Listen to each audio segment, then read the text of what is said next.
The Dark Age of technology has ended in catastrophe. The interstellar empire that humanity had built was now shattered and broken. Progress has stopped and civilization holds its breath as the history of Warhammer 40k transitions into an even darker era, one referred to in the canticles and mythologies as the Old Night and the Age of Strife. Hello everyone, I am Inquisitor Vaughn and I make videos deep diving into the lore of the Warhammer 40k universe. If that's something that you're into, please like and subscribe for more content. In this video, we are going to talk about the third era of Warhammer 40k, the Age of Strife. On today's agenda, we will first be going over the galactic perspective of the Age of Strife, just explaining all the factors that defined this dark period of history.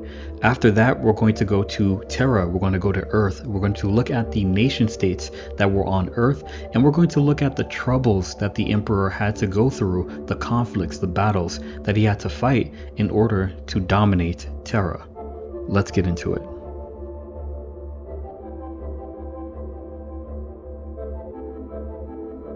The Age of Strife was the darkest period in Warhammer 40k history because it was a time where humanity had lost its power and dominance across the galaxy. There were a number of factors that led to this era. The first, which we already talked about in a previous video, was the cybernetic revolt. The men of iron that humanity created to serve them actually ended up revolting, and the devastation that followed, the slaughter, was enough to make humanity fear machines in a very deep way.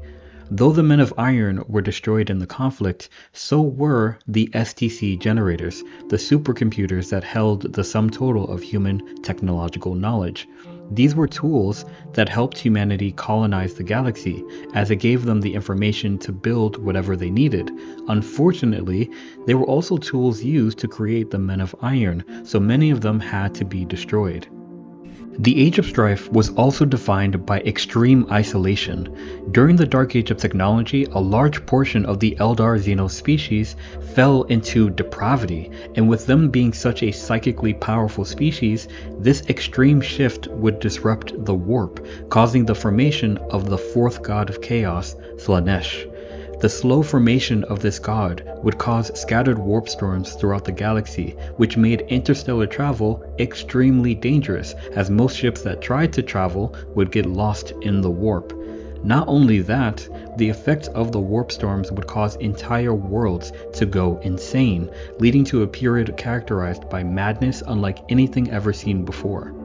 Last but not least, another factor that contributed to the horror of the Age of Strife was the emergence of large numbers of psychers in the human species near the end of the Dark Age of technology. Such a sudden increase in psychers across the galaxy led to random people gaining supernatural abilities without the skills to control them, so they actually became a danger to those around them. If you combine the fear of technology, the loss of information, isolation due to warp storms, and a sudden surge of psychic ability in the human species, you get the Age of Strife, during which humanity was vulnerable to the many predations of the galaxy. Xenos, like the Orcs, which were a minor threat during the Dark Age of technology, rose into power and would enslave entire systems of human beings. The increased warp activity would lead to widespread demonic possessions and warp creature attacks. Time was also a threat to humanity. Because of the technology available in the previous age, humans were able to survive in environments that they wouldn't be able to survive in naturally. During the Age of Strife, a lot of that technology began to break down.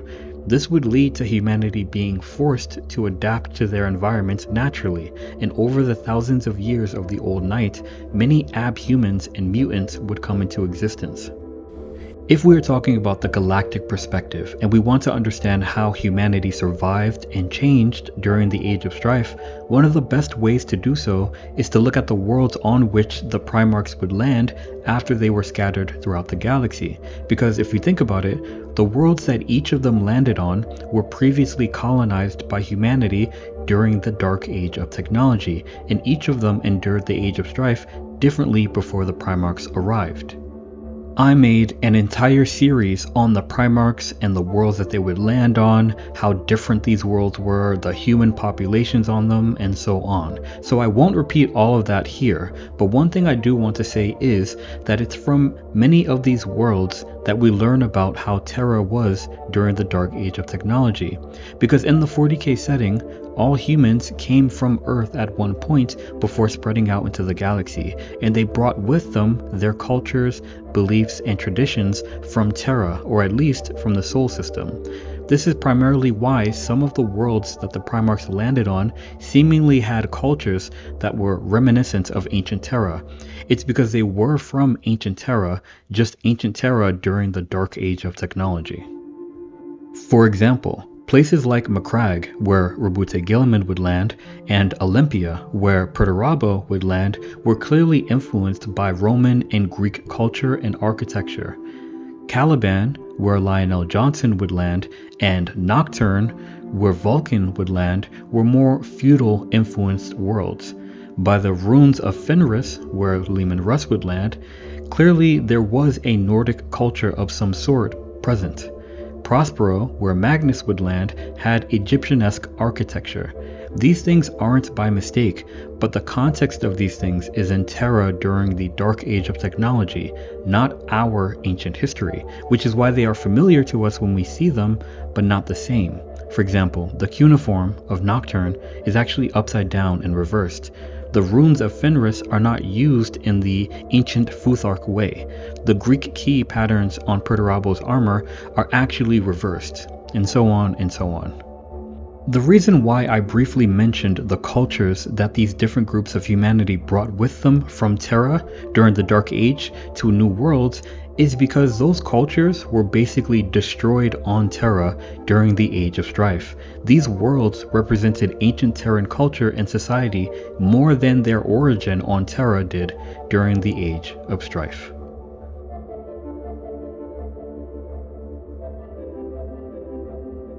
Earth was completely changed by the Old Night. During the Dark Age of technology, civilization on Terra prospered as the epicenter of the galactic empire that was. The nations of Earth were at peace under a unified government. But 2,000 years after the Dark Age, Terra began to experience the same things that everyone else was experiencing. Warp storms surrounded the Earth, inducing madness and inhibiting even short-distance travel between planets. Psykers appeared amongst the populations as well. Wars between the established nation-states would result in them using atomic bombs against each other. These weapons would scour the surface of Terra and kill billions of people. As a result, the majority of Earth became a radioactive, post-apocalyptic environment. Only one ocean remained, all others were evaporated due to the constant thermonuclear explosions. Humanity on Terra regressed to a state of techno-barbarism, with groups led by tyrants and everyone fighting each other over limited resources, out of the will to survive or out of pure madness. Earth during the Age of Strife was completely different than how Earth is now. Humanity was diverse across the globe. Different races and ethnicities had reproduced with each other so much that humanity itself became a new race if we were to compare it to how we are now, with quite a few genetic mutations due to the nuclear warfare that concluded the previous age. Language had basically evolved into one that we can't even imagine. The primary language of humanity in the 40k setting is Low Gothic. Low Gothic is basically Common English, but we still wouldn't be able to understand English in the far future because Low Gothic is like the broken down version of High Gothic, and High Gothic is a pseudo-Latin language, so we wouldn't really be able to understand it. And it's actually something that's funny and interesting to think about because all of the books that we have on the 40k setting, the video games and things like that, we have them in a language that we can understand, but in reality we wouldn't be able to understand it. It would be complete gibberish to us.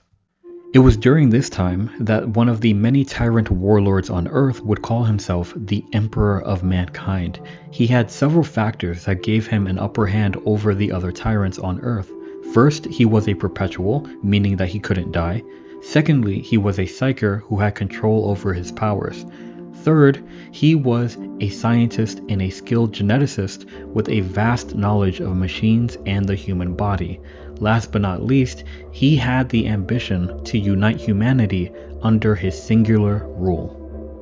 This figure, the Emperor of Mankind, would wage war upon the world, raising hundreds of regiments of human soldiers. Then he would use his genetic mastery to create different classes of monstrous super warriors like the Custodes, the Thunder Warriors, and the Astartes that would help him to claim Terra and bring unity. This campaign of dominance was called the Unification Wars. So let's talk briefly about the nation states of Terra. To help you all understand how civilization changed, I'll be primarily focusing on the major continents and nation states, then being more specific in certain areas. North America was called Nordmerica. South America was called Sudmerica. Europe was called Europa. Africa was called Afrique. Australia and the islands were generally referred to as the Pan-Pacific Empire, and Asia was known as Asia, but it was more known for its individual polities rather than as a collective Asia or as a collective nation state. North America was called Nordamerica, and according to the lore, it was largely an irradiated wasteland that was full of mutants due to the atomic weapons used on it at the beginning of the Age of Strife. It's said that the Emperor conquered America with his forces as part of the Unification Wars, but very little information is given about that besides the fact that he was successful. South America was called Sudmerica and was far more populated and politically active than North America. High Brazil was its primary nation state, and Sao Paulo was one of its most well-known hive cities. When the emperor would conquer Terra, the primary ruler of High Brazil was not given a seat on the Council of Terra and would later be assassinated for being a spy. The primary fighting force of High Brazil were the Dracos. They were dark-skinned human warriors from the irradiated jungles of Sudmerica, whose armor was scaled, emerald, and lizard-headed like dragons. The Dracos would be a part of the Imperial Army and loyally serve the Emperor during the Great Crusade. The Atlantic Ocean no longer existed, but there was a techno-barbarian nation called Atlan located where the ocean once was. Atlan was ruled by a monarch called the Queen, and according to the lore, the Queen was killed by the Custodes and Atlan was destroyed. Let's talk about the North Pole and the South Pole. These areas were still frozen and inhabited. Around the North Pole was Thule, which was basically Greenland and the area that surrounds Greenland. Thule wasn't a nation state per se, but an expanse on which there was a population of people collectively referred to as Terra's Lost Children, primarily because they lived in an area marked as the edge of the known world. The tribes that lived here survived the Age of Strife through the isolation caused by their frigid environments and through their brutality, as they were all merciless killers. The initial recruits for the 5th Legion of Astartes, the White Scars, came from here. The South Pole, or Antarctica, actually did have a techno-barbarian nation-state on it called Auriok. The people of Auriok were an independent population who resisted the Emperor's invitations to join the Imperium before he could even offer it. So he sent the Imperial Heralds Legion, the Word-Bearers, to crush them, and Auriok was subjugated. Africa was called Afrique, and most of the action at the time was in Nord-Afrique, or North Africa. Egypt still existed. It was called Gyptus. There was a state in Nord-Afrique called Adeji, and considering that Adeji is a Nigerian word, I'm going to say that Adeji was around where Nigeria was.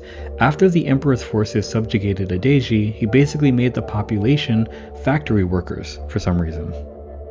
There were the Nord-Afrique conclaves, which were at war with the forces of Ursh, or Russia, during which psychic powers were used on both sides. The conclaves were defeated in this conflict. All of its psychers, called Hierophants, were killed. In the 42nd millennium, the conclaves would be known as the Nord-Afrique Under Archives, and it was in this location where a gene stealer called infiltrated Terra, a problem that was quickly solved by the Custodes.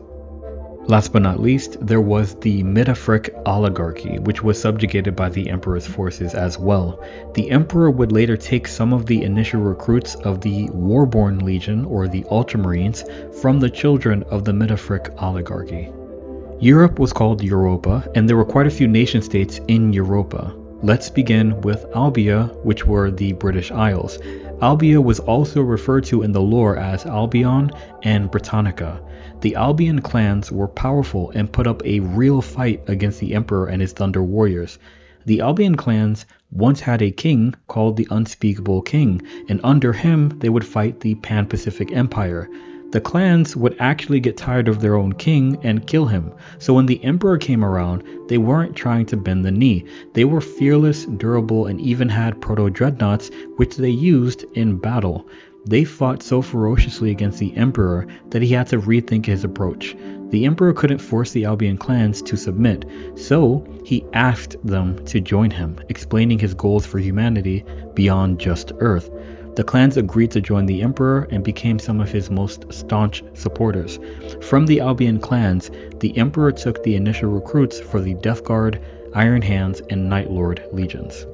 France existed. It was called Frank. The Franks also fought against the Emperor but were crushed by a combined force of the Imperial Army and the early Death Guard Legion. There was a specific location in Europa called Europa, which was basically where Italy, the Mediterranean basin, and the lands around the Mediterranean were. It's from here that the Emperor took the initial recruits for the 3rd Space Marine Legion, the Emperor's Children. Near Europa was Boeotia, which was basically Greece in the surrounding areas. The nobles of Boeotia tried to be slick. They said that they would join the Imperium in order to maintain a degree of rule over their own people. But after abusing the patience of the Emperor, they declared that they would not, in fact, be joining the Imperium. So the Emperor sent the Imperial Army and the Thousand Sons to destroy them. Above that, we have the nation-state of Germany, aka Germany. What is known about the nation-state is that it was one of the earliest to submit to the Emperor's rule. On a pillar at the Black Manse of Nassau within Germany was the first ever record to acknowledge the existence of the Custodes. Also, the Imperial Fist Legion might have started here. The lore says that the Imperial Fists were recruited from all across Terra, and that's true, but every legion had initial recruits taken from somewhere, and the lore is vague in regards to where the initial recruits for the 7th Legion were taken. I theorize that the legion started in Germany because of lore available for the chapter in 40k. Basically, the Imperial Fists follow a code of conduct called the Junker Model, which has its origins in a Terran location called Pruss. Pruss is Prussia, and Prussia was in Germany. Not only this, but the Holy Roman Empire and Teutonic Knight themes of the 7th Legion might have been inspired by where they came from, which might have been in Germany. Above that, we have Nordic, which was basically Scandinavia. It was ruled by the Molensen Confederacy, which was defeated by the Emperor, the Imperial Army, and the Custodes during the Battle of Red Frost.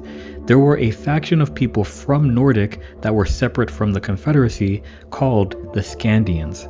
The Scandians were brutal, savage, and relentless raiders and pillagers who would descend from the Norse and wreak havoc on the nation-state of Europa, from Frank all the way to Albia. Some of the Scandians were recruited into the 1st Legion during its Proto-Legion days.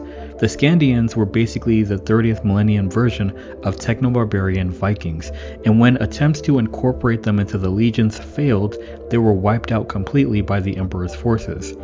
Or so it's said. We know that some Scandians were incorporated into the Dark Angels Proto-Legion, and it's very possible that some of the Scandians served as the initial recruits for the Space Wolves Legion, with the requirement for the recruits being high levels of psychotic aggression. Moving further east, the next of the larger techno-barbarian nation-states was the Achaemenid Empire, which was ironically named after the ancient Achaemenid Empire of Persia, probably because it covered the same area of space in the Middle East. If you want to know where the Emperor was at the time of the Age of Strife, it was likely here, especially considering that during the Age of Terra, the Emperor stayed in the Middle East. The Empire had submitted to the rule of the Empire early because he technically set it up to be that way. I talked about it in previous videos, but basically, the Emperor was their ruler in the ancient past. Then he came back to rule it during the Age of Strife. but them accepting his rule spared them from destruction by the Thunder Warriors. In fact, they were protected by the Emperor's Thunder Warriors, and because of this, the population was genetically pure. They also might have had some recessive psychic genes, as it's from this population that the Emperor recruited the first of the Thousand Sons Legion. The further we go into the Indian-Eurasian tectonic region of Terra, the more fractured it becomes, as this area was mainly dominated by smaller groups instead of large nation-states. However, these areas were recruiting grounds for many of the Space Marine legions at the time. For example, the Substation subplate in the Judagran Bowl served as recruiting grounds for the Luna Wolves Legion, and the Xeric tribes of the Asiatic dust fields further up into Asia would serve as the initial recruits of the Raven Guard's Legion, and so on and so on. The next largest nation-state on Terra was Ursh. Ursh, or Russia, basically was one of the most powerful techno-barbarian nation-states on Terra. Its territory extended from the top of Russia into where Central Asia is, and it was ruled by a tyrant called Caligan. Caligan was a conqueror who, some would say, mirrored the might of the Emperor in that he raised armies in every place that he conquered, and he used psykers on the battlefield. Ursh warred against the Nordific conclaves and destroyed many of their cities. The Emperor and his forces were able to defeat Caligan and subjugate the Ursh.